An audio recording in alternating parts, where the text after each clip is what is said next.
In July 2024, Colombian media reported the assassination of Jonathan Acevedo Garcia in a shopping center in Medellín.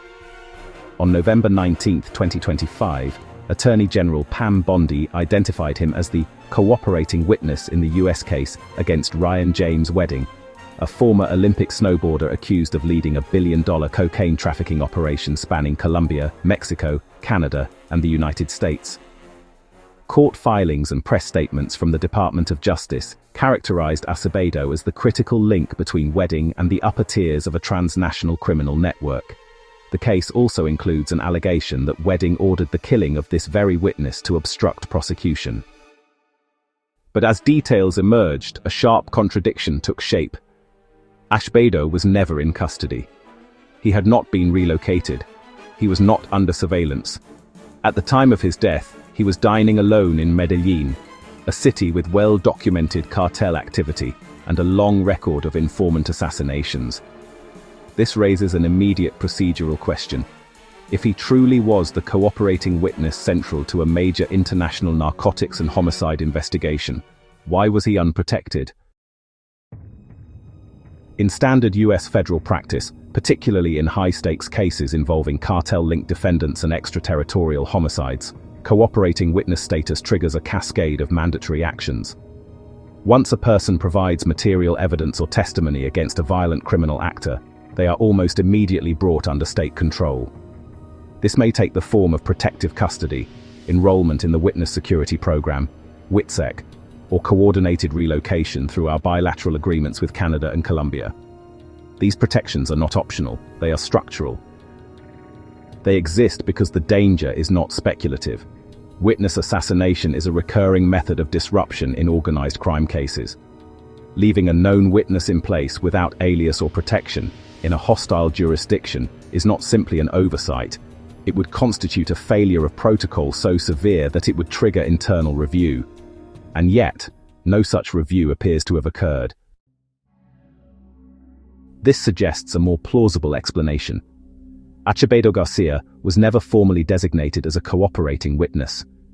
Instead, it appears his name surfaced in the investigative process through indirect means, perhaps mentioned by another source, or linked to seized communications, or inferred through contextual intelligence. In multi-jurisdictional investigations, especially those involving foreign intelligence services, complex chain of custody issues, and parallel prosecutions, individuals may be referenced in investigative documents without ever engaging with law enforcement themselves.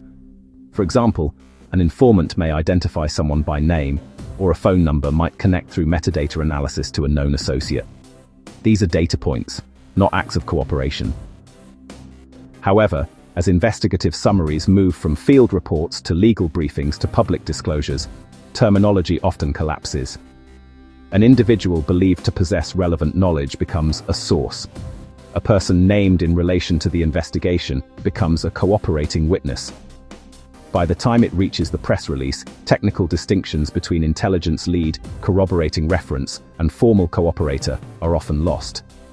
The result is a powerful but potentially misleading narrative that the government had a protected insider who was subsequently killed. That framing misrepresents the structure of the case and the legal obligations involved. The effects of this kind of mischaracterization go far beyond semantics.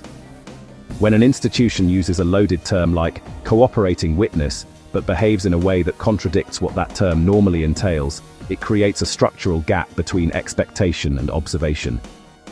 Human beings are wired to resolve such gaps. Confronted with an apparent mismatch, this person was essential and cooperating, yet left unprotected in Medellín, we instinctively begin to search for a story that makes both facts true. That search is not a fringe response, it is the ordinary machinery of inference. We assume there must be an unseen motive, constraint or failure that explains the discrepancy, and in the absence of clear guidance, we begin to supply it. That process unfolds in recognizable ways. First, we treat the government's own language as a premise.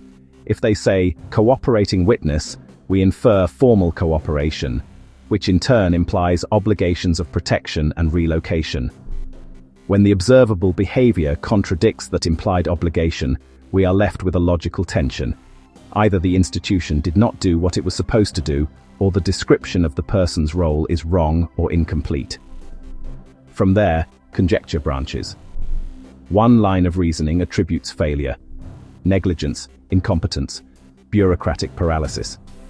Another attributes intention, willful abandonment, instrumental use of a person deemed expendable, or concealment of a more sensitive source. A third line questions the entire narrative. Perhaps the case is weaker than presented. Perhaps the witness label is a fig leaf for other forms of intelligence. Perhaps the entire operation is a false flag to conceal other malfeasance. Each branch is a rational attempt to restore coherence between language and outcome. Once that speculative process begins, it tends to compound. Different observers privilege different priors. Some are predisposed to believe in institutional good faith and therefore lean toward error. Others, skeptical of state power, lean toward deliberate misdirection. Each group then selects and interprets subsequent facts to reinforce its chosen explanation. And what began as a single ambiguous term fractures into competing, internally consistent storylines about the same event. In that sense, a small terminological drift at the source becomes a multiplier of narrative possibilities downstream. The ambiguity does not merely allow speculation, it obliges it, because the mind resists leaving contradiction unresolved. The solution is straightforward. The agencies involved should issue a procedural clarification that Acevedo Garcia was not a formal cooperating witness under the custody or protection of any North American authority, and therefore did not trigger witness security protocols. This would not require disclosing sensitive sources or methods. It would simply confirm that proper protocols were followed based on the legal status of the individual. Such a statement would reinforce institutional credibility, align the public record with operational fact, and reduce the ambient noise surrounding an already complex case. In matters involving transnational organized crime, clarity is not a luxury, it is an obligation. Precision in terminology ensures not only accurate public understanding, but also the safety, confidence, and effectiveness of future investigations. Without it, even the strongest cases risk being undermined, not by what they contain, but by what they allow to be misunderstood.